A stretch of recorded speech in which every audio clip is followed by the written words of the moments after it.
paglabas ko sa presuhan, paggawaan ninyo akong monumento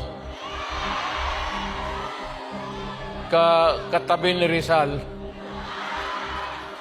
Si Rizal may hawak na libro eh.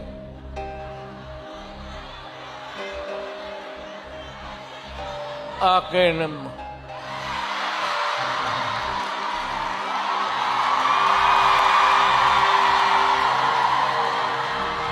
Kaya bakit?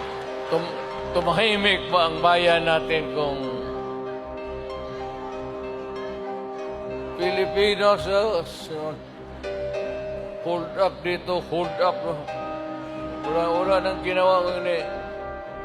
Tayo mga ayaw ng gulo, napipilitan tayo to confront evil because nandyan sa harap natin.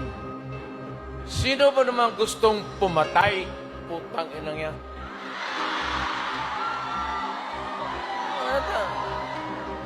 Bakit ako why would I waste my time? Pinila, patayan si Duterte, lumalabas ng gabi, ganon. Anso, sino ba naman gusto maging security guard?